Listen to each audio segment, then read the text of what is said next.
Hello everyone, this is Mansi from evenhealthy.in. Now we're going to begin with the new chapter, chapter number 6. The name of the chapter is Physical and Chemical Change. Now before we get into the details, देखो यहाँ पे हमें इस पूरे chapter में change के बारे में पढ़ना है. तो फिजिकल और केमिकल पे आने से पहले लेट्स अंडरस्टैंड चेंज होता क्या है. यूजुअली अगर आप अपनी इंग्लिश में देखो तो चेंज का मीनिंग होता है कुछ चीज का बदलना. That is what changes. अब यहाँ पे जब हम चेंजेस की बात करेंगे हम लोग फिजिकल और केमिकल चेंजेस की बात करेंगे जो कि साइंस से रिलेटेड है. अब ये साइंस से रिलेटेड कहाँ से है? ये बेसिकली हमारी डे टू डे लाइफ की चीजों में है. जैसे कि यहाँ पे you can see changes can be of many types. Day to day life changes देखते हैं हम, जैसे कि stretching a rubber band. So एक रबर बैंड है, उसको आप स्ट्रेच कर रहे हो तो क्या हुआ, उसकी जो ओरिजिनल शेप थी वो डिफरेंट शेप में आया. सो that is also a change. Change हुआ ना, उसकी जो शेप थी आपने स्ट्रेच करके उसकी शेप चेंज कर दी, या फिर जो उसका साइज था उसका साइज चेंज कर दिया. तो क्या हुआ, ये चेंज हुआ. Correct. Then setting curd from milk. अब एक मिल्क से जब आप कर्ड बनाती है आपकी मदर, सो हम क्या करते हैं, उस एक आपके पास मटेरियल था मिल्क, अब आपने उस मिल्क को चेंज करके कर्ड बना दिया. सो क्या हुआ, that is also a change. Then dissolving sugar in water. अगर आप पानी में चीनी घोल रहे हो, so that is also a change. इसके अलावा बहुत सारी चीज हो सकती है, जैसे अगर आप बर्फ को बाहर रख दो तो वो आइस मेल्ट हो जाएगी, तो आइस से वो वाटर बन गया. सो that is also a change. या फिर बर्निंग ऑफ कैंडल. अगर आप एक कैंडल को बर्न कर रहे हो तो वो धीरे धीरे खत्म हो रही है, तो that is also a change. So और अगर हम अपनी रेगुलर में देखें तो रोज हम खाना खाते हैं, डाइजेशन होता है, जो हम फूड च्यू करते हैं अंदर जाते चेंज हो जाते हैं, that is also a change. तो इस तरह के बहुत सारे अगर आप काउंट करने पे आओगे तो you will find thousands of changes जो आप डेली देखते हो कि हाँ ये चीज इससे इसमें हो गई, इसमें इससे हो गई. सो चेंज है ये सब. सो अब इन चेंजेस को हम ब्रॉडली डिवाइड कर सकते हैं दो पार्ट्स में. एक है फिजिकल चेंज और एक है केमिकल चेंज. अब एक एक करके हम इसके बारे में अच्छे से समझते हैं. सबसे मेन बात है कि आपको कैसे पता चलेगा कि कोई भी अगर चेंज है तो वो फिजिकल चेंज हो रहा है या केमिकल चेंज हो रहा है. तो ये सब हम डिटेल में पढ़ते. तो let's begin with the first topic which is physical change.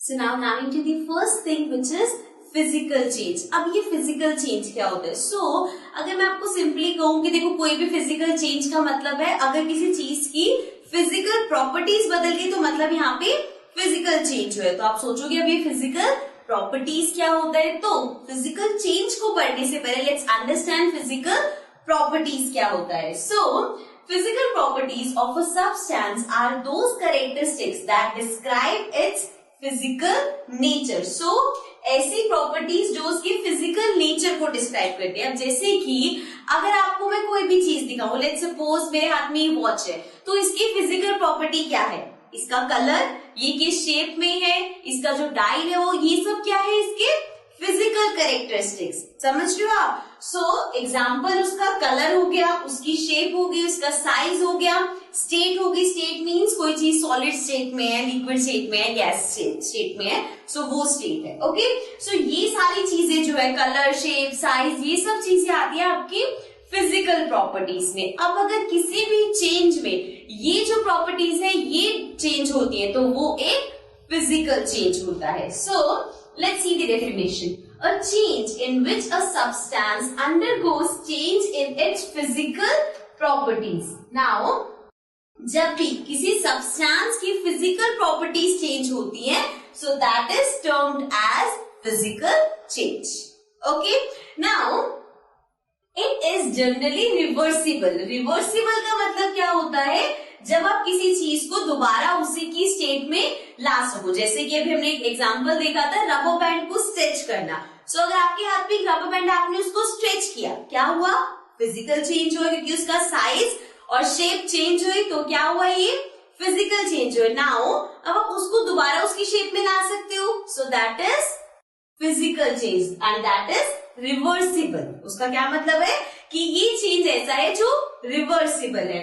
Now it यहाँ पे है इट इज जनरली रिवर्सिबल। ऐसा नहीं है कि ऐसा कोई भी फिजिकल चेंज नहीं हो सकता जो सारे रिवर्सिबल होंगे। There are irreversible physical changes also. जैसे कि अगर मैंने एक पेज को फाड़ दिया, सो अब क्या हो गया, ये आप उस पेज को दोबारा तो नहीं लगा जोड़ सकते, आप टेप वगैरह से कर सकते हो, बट उसकी ओरिजिनल स्टेट में नहीं ला सकते। That is irreversible physical change, but तब भी वो फिजिकल चेंज ही होगा।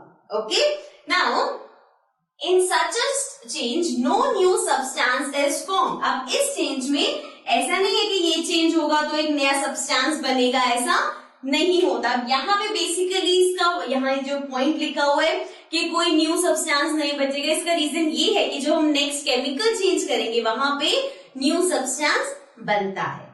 दैट्स व्हाई यहाँ पे इतना क्लेरिफाई किया जा रहा है कि फिजिकल चेंज में कोई न्यू सब्सटेंस नहीं बनता। Now let's see some example. Melting an ice cube. अब एक आपने आइस क्यूब रखा, वो मेल्ट हो रहा है, तो उसका जो साइज था और उसकी स्टेट थी दोनों चेंज हो गए। क्या है ये? Physical change. Then crushing a can. अब आपने कोल्ड ड्रिंक पिया और उसका कैन है उसको क्रश कर दिया। कैन की जो कैरेक्टरिस्टिक, जो फिजिकल उसका नेचर था, वो चेंज किया आपने सिर्फ, राइट। अब आप चाहो तो उस कैन को फिर से उसको वैसे खींच खींच के दोबारा उसकी शेप में ला सकते हो ना, तो that is a physical change. Next है बॉइलिंग वाटर। अब जब आप वाटर को बॉइल कर रहे हो तो ये क्या हो रहा है, ये फिजिकल चेंज हो रहा है, इसमें कोई नया सब्सटेंस नहीं बन रहा। और अगर उस बॉइलिंग वाटर के ऊपर अब भी क्या हो रहा है, लिक्विड आपका जितना बॉइल हो रहा है गैस में चेंज हो रहा है, उसके ऊपर प्लेट रख दोगे तो प्लेट पर फिर वेपर्स आ जाएंगे, फिर लिक्विड हो जाएगा। So that is just a physical change. Then mixing green and red marble. Of course आपके पास रेड मार्बल्स है, आपके पास ग्रीन मार्बल्स है, आपने उन्हें मिक्स कर दिया, तो बस एक फिजिकल चेंज हुआ है, आप उनको अलग दोबारा से कर सकते हो, रिवर्सिबल है, that is a physical change. ठीक है, इस तरह से आगे अब जब आप केमिकल चेंज के बारे में पढ़ोगे तो बहुत से ऐसे एग्जांपल्स आएंगे जहां आपको सोचना पड़ेगा कि फिजिकल चेंज हुआ है या chemical. But before that let's move to the next thing which is a chemical change.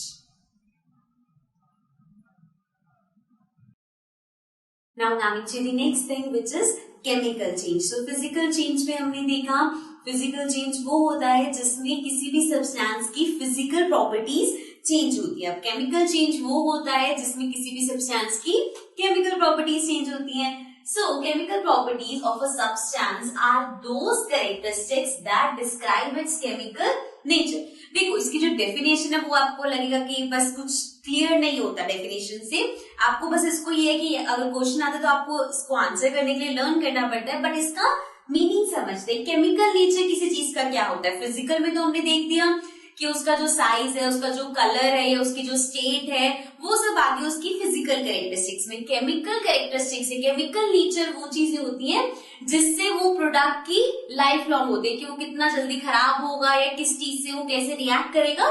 कुछ एग्जांपल्स देखते हैं, लाइक सबसे पहले ऑक्सीडेशन। अब ऑक्सीडेशन में क्या होता है, आपने कभी देखा होगा कोई भी आर्टिफिशियल ज्वेलरी होते हैं, कोई रिंग है या आर्टिफिशियल चेन है, ब्रेसलेट है, तो अगर आप उसको पानी में आप रिंग पहनी हुई आपने आर्टिफिशियल और पानी में हाथ डालते हो तो कुछ टाइम बाद वो आर्टिफिशियल रिंग का जो कलर है वो चेंज होने लग जाता है। नो मैटर वो सिल्वर कलर की थी, गोल्डन कलर की थी, धीरे धीरे उसका कलर चेंज होने लग जाता है, तो मीन्स वो ऑक्सीडाइज हो रही है, राइट। और इसी तरह आपने अगर एक गोल्ड की रिंग पहनी हुई है तो आप उसे पानी में डालो, चाहे उस पर सोप लगाओ, उसका कलर चेंज नहीं होगा। मीन्स इन दोनों की जो ऑक्सीडेशन है वो डिफरेंट डिफरेंट है, एक ऑक्सीडाइज हो रहा है और एक ऑक्सीडाइज नहीं हो रहा। तो ये होता है कि एक चीज हम बोल सकते हैं केमिकल प्रॉपर्टी। ओके, इसी तरह से नेक्स्ट हमने एग्जांपल में लिखा है फ्लैमेबिलिटी। फ्लैमेबिलिटी क्या होता है, फ्लेमेबिलिटी होता है कोई चीज किसी मतलब फ्लेम को कितना अट्रैक्ट करे, कोई चीज फायर को कितनी जल्दी कैच कर रही है। जैसे कि अगर कोई मेटल है वो जरा सा भी आप फायर के पास लेके जाओगे तो बड़ी जल्दी बर्न हो जाएगा।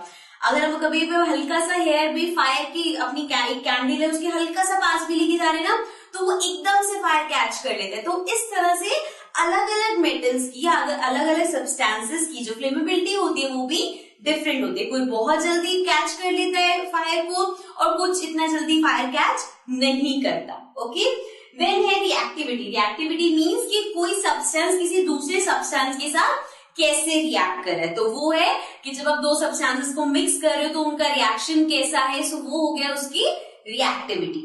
Okay, now a chemical change is any change in the chemical properties of a substance, जैसे हमने पहले बात किया। Now in a chemical change new substances form. जब हमने फिजिकल चेंज के बारे में पढ़ा था, हमने वहां पे देखा था कि फिजिकल चेंज में कोई भी नया सब्सटेंस नहीं होता, लेकिन केमिकल चेंज में न्यू सब्सटेंस होता है। So let's see some example. The first one is rusting of iron. Rusting का मतलब क्या होता है?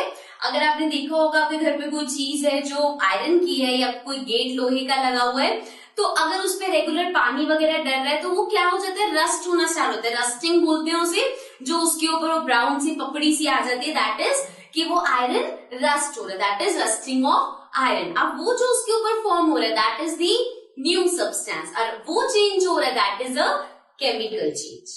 ओके, नेक्स्ट है बर्निंग ऑफ वुड। जब आप वुड को बर्न करते तो वो पूरी वुड क्या बन जाती है, एशेस बन जाते हैं। तो एशेस हो गया आपका न्यू सब्सटेंस, और अब उस वुड की फिजिकली नहीं, वो बिल्कुल डिस्ट्रॉय हो गई, so that is a chemical change. Okay, then the last one is baking a cake. जब आप केक बेक करते हो तो जो भी रॉ मटेरियल हो, अब आपके पास जो फाइनल प्रोडक्ट है that is completely different, so that is again a chemical change. So अब इस केमिकल चेंज के हम और एग्जांपल्स देखेंगे बट इक्वेशंस के साथ। Okay, so let's move to the other topic.